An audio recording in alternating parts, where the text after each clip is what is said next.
ሰበር ዜና ከአሜሪካና ኢራን አስደሳች ዜና ከማስጠንቀቂያ ጋር ተሰምተዋል። የመካከለኛው ምስራቅ ውጥረት ወደ ሌላ ምዕራፍ እየተሸጋገረ ነው። በቀዳሚነት በዝርዝር ወደ እናንተ የሚደርስ መረጃ ነው። በሌላ በኩል ከሀገራችን ኢትዮጵያ አንድ ያልተጠበቀ ዜና ተሰምተዋል። በትግራይ ክልል የተፈጠረውን ውጥረት በመቀየር ህወሓትን አስወግዶ በትግራይ ሰላምና ልማት የሚያመጣ ቡድን ከታጠቁ ወታደሮች ጋር ከአዲስ አበባ ወደ ትግራይ ክልል ለመሄድ መዘጋጀቱ ተሰምተዋል። በዝርዝር የምትሰሙት የሰዓቱ ሰበር መረጃ ነው። ጤና ይስጥልኝ ውድ ተመልካቾቻችን፣ የሰዓቱ የተመረጡ ሰበር መረጃዎችን ይዤ ቀርብ ያለው አብራችሁን ቆዩ። በቀጣይ ፈጣንና እውነተኛ ሰበር መረጃዎችን በፍጥነት ለመከታተል ቻናሉን ሰብስክራይብ በማድረግ የዶል ምልክቷን በመጫን ቤተሰብ ይሁኑ። ይህንን መረጃ ደግሞ ላይክ በማድረግ ቤተሰብነታችሁን አጠናክሩ። አሁን መረጃዎቹን በዝርዝር ወደ እናንተ አደርሳለሁ። እስከ መጨረሻው አብራችሁን ቆዩ።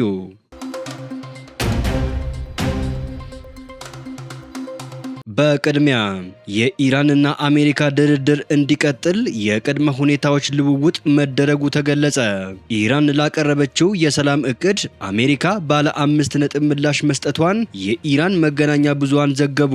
ለወታደራዊና ደህንነት ተቋማት ቅርብ የሆነው ፋርስ የዜና ወኪል እንደዘገበው አሜሪካ ካስቀመጠችው ቅድመ ሁኔታዎች መካከል ቴሄራን አንድ የኒውክሌር ተቋም ብቻ እንዲኖራት የሚጠይቀው ይገኝበታል። የኢራን ጦርነት የሚቆመው ቅድመ ሁኔታዎች ተከብረው ድርድር ሲካሄድ መሆኑም ተመላክተዋል። ኢራን ለጦርነቱ ካሳ እንዲሰጣት ብትጠይቅም አሜሪካ ጥያቄውን አልተቀበለችም። ሊባኖስን ጨምሮ በሁሉም ግንባሮች ጦርነትን ማቆም የኢራን ቅድመ ሁኔታ ነው። በተጨማሪም ማዕቀቦች እንዲነሱ ቴሄራን ያቀረበችውን ጥያቄ ዋሽንግተን አልተቀበለችም። ኢራን በሆርሙዝ ወሽመጥ ሉዓላዊነቷ እንዲከበር መጠየቋም ተገልጸዋል። በተያያዘ ዜና የኢራንና አሜሪካን የሰላም ድርድርን ለማስቀጠል የፓኪስታን ባለስልጣናት ኢራን ገቡ። የፓኪስታን የአገር ውስጥ ሚኒስቴር ሞሂሲን ናቅቪ በኢራንና አሜሪካ መካከል የተቋረጠውን የሰላም ንግግር ለማስቀጠል ቴሄራን መግባታቸው ተገልጸዋል። ፓኪስታን የሰላም ንግግሩን ለማስቀጠል ዲፕሎማሲያዊ ጥረት ማድረጓን ቀጥላለች። የኢራኑ መገናኛ ብዙሃን ታስኒም እንደዘገበው የፓኪስታን የሀገር ውስጥ ሚኒስቴር ለ2 ቀናት ይፋዊ የስራ ጉብኝት ቴሄራን ገብተዋል። የጉዞው ዓላማ ንግግሮች እንዲካሄዱ ማመቻቸትና ቀጠናዊ ሰላም ማስፈን መሆኑ ተገልጸዋል። ከዚህ ቀደም የኢራን የሀገር ውስጥ ሚኒስቴር ኢስካንዳር ሞሚኒ ፓኪስታን ሲሄዱ ደማቅ አቀባበል እንደተደረገላቸው ኤኤፍፒ ዘግበዋል።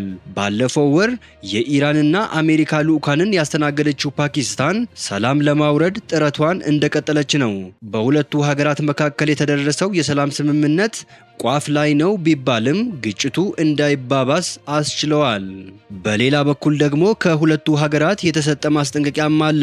ኢራን ከአሜሪካ ጋር የሚደረገው ድርድር ከተቋረጠ ወደ ወታደራዊ ግጭት ለመግባት ዝግጁ መሆኗን ገለጸች። የኢራን ውጭ ጉዳይ ሚኒስቴር አባስ አራክቺ በአሁኑ ወቅት እየተካሄደ ያለው ድርድር ስኬታማ ሳይሆን ቢቀር ወይም ለኢራን ተቀባይነት የሌላቸውን ቅድመ ሁኔታዎችን ይዞ ከመጣ ኢራን ከአሜሪካ ጋር ወደ ቀጥተኛ ወታደራዊ ግጭት ለመመለስ ሙሉ ዝግጁነት እንዳላት አስጠንቅቀዋል። ይህ ማስጠንቀቂያ በቅርቡ የተጀመሩ ዲፕሎማሲያዊ ጥረቶች እንዲሁም የኢራንን የኒውክሌር መርሃ ግብርና የቀጠናውን ደህንነት አስመልክቶ የተደረጉ ውይይቶች ቢኖሩም በዋሽንግተንና ቴሄራን መካከል ያለው ግንኙነት አሁንም እጅግ አሳሳቢ ደረጃ ላይ እንደሚገኝ ማሳያ መሆኑ ተገልጸዋል። የኢራን ባለስልጣናት ማንኛውም አይነት ስምምነት የሀገሪቱን ስትራቴጂካዊ ጥቅም የሚያስጠብቅ መሆን እንዳለበት አጽንኦት ሰጥተው መግለጻቸውን ቀጥለዋል። በአንጻሩ ግን ከኢራን የኒውክሌር እንቅስቃሴና በመካከለኛው ምስራቅ ካለው አለመረጋጋት ጋር በተያያዘ ከዩናይትድ ስቴትስና ከአጋሮቿ የሚሰነዘረው ዲፕሎማሲያዊ ግፊት እየበረታ መጥተዋል።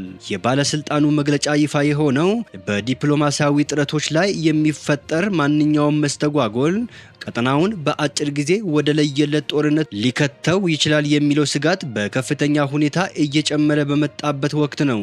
በተመሳሳይ ዜና ከአሜሪካም ማስጠንቀቂያ ተሰጥተዋል። የኢራን መንግስት ከአሜሪካ ጋር ስምምነት ላይ ለመድረስ ፈቃደኛ ካልሆነ በጣም አስቸጋሪ ወቅት እንደሚገጥመው የአሜሪካው ፕሬዝዳንት ዶናልድ ጄ ትራምፕ አስጠነቀቁ። ይህም እየተባባሰ በሄደው ቀጠናዊ ውጥረትና የወደፊቱን የዲፕሎማሲ ሂደት በተመለከተ በተፈጠረው አለመረጋጋት ላይ ተጨማሪ ጫና ፈጥረዋል።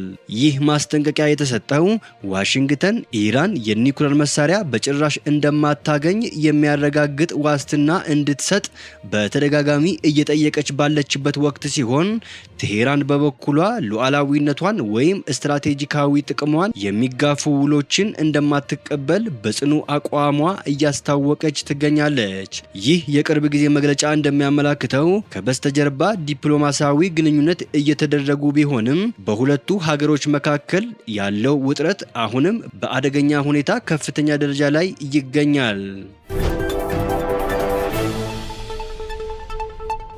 ከሀገራችን ወደ ተሰማው ዜና ስንመለስ የትግራይ የሰላምና የለውጥ ምክር ቤት በሚል አንድ ቡድን ተመሰረተ። በህወሓት ጫና ከትግራይ የሸሹ የፖለቲካ ኃይሎች ክልሉን መልሶ ለመቆጣጠር ያስችለናል ያሉትን ምክር ቤት ዛሬ በአዲስ አበባ መስርተዋል።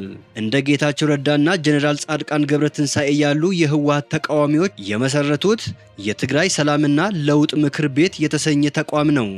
ምክር ቤቱ የተመሰረተው በአፋር ክልል የሚንቀሳቀሰውን ሀራ መሬት ወይም የትግራይ ለውጥ ኃይል ታጣቂ ቡድን አዛዥ ጄኔራሎች አቅፎ መሆኑ ታውቋል። በአዲስ አበባ ከተማ መመስረቱ የተነገረለት የለውጥ ኃይሎች ምክር ቤት ህወሓትን አስወግዶ ትግራይን ለመቆጣጠር የሚሰራ ነው ተብለዋል። በህወሓት ግፊት ከትግራይ የወጡት የፖለቲካ ኃይሎችና አፋር ክልል የመሸገው ታጣቂ ቡድን በቀጣይ ስለሚኖራቸው የጋራ ትግል ሲመክሩ መሰንበታቸው ተዘግበዋል። ከ8 ወራት በፊት የትግራይ ለውጥ ፈላጊ ኃይሎች ንቅናቄ በሚል የተቋቋመው ማህበር ማኒፌስቶውን በማሻሻል የትግራይ የሰላም ለውጥ ምክር ቤት በሚል ዛሬ በአዲስ አበባ የመጀመሪያ የምስረታ ጉባኤውን አድርገዋል።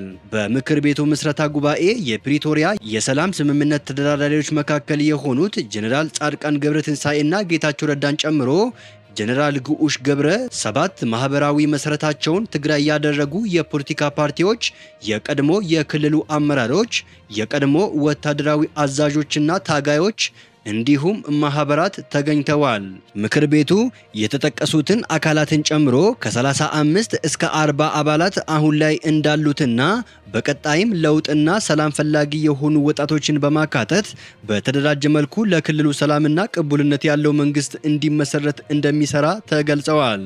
የምክር ቤቱ ምስረታ ዋና ዓላማ በክልሉ የሚስተዋለውን ህገ መንግስታዊ ስርዓትና የፕሪቶሪያውን የሰላም ስምምነት በመጣስ በጉልበት ስልጣን የተቆጣጠረውን የህወሓት ቡድን በማስወገድ በክልሉ ምርጫ ተደርጎ ህጋዊ መንግስት እንዲመሰረት በተደራጀ መንገድ በመጓዝ ሰላማዊ አስቻይ ሁኔታን መፍጠር ነው ተብለዋል።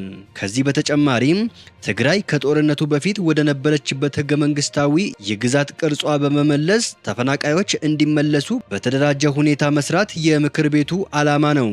በምክር ቤቱ ምስረታ ላይ የተገኙት የትግራይ ሰላምና ለውጥ ኃይል ከፍተኛ አመራር ጀነራል ግዑሽ ገብረ ዛሬ የተመሰረተው ምክር ቤትም በቀጣይ ሌሎች የፕሪቶሪያ የሰላም ተደራዳሪ አካላትና የለውጥና የሰላም ፈላጊዎችን እያካተተ በስፋት እንደሚንቀሳቀስ ተናግረዋል። የፌዴራል መንግስቱም የምክር ቤቱን ዓላማ እንዲደግፍ ጥሪ ቀርበዋል። ውድ ተመልካቾቻችን ለሰዓቱ የተሰሙ የተመረጡ ሰበር መረጃዎች ወደ እናንተ ያደረስናቸው ናቸው። ከሰዓታት በኋላ በሌላ ሰበር መረጃዎች እስከምንገናኝ በያላችሁበት የዓለም ዳርቻ ቸር ቆዩልን። ሰላም ለዓለማችን ይሁን።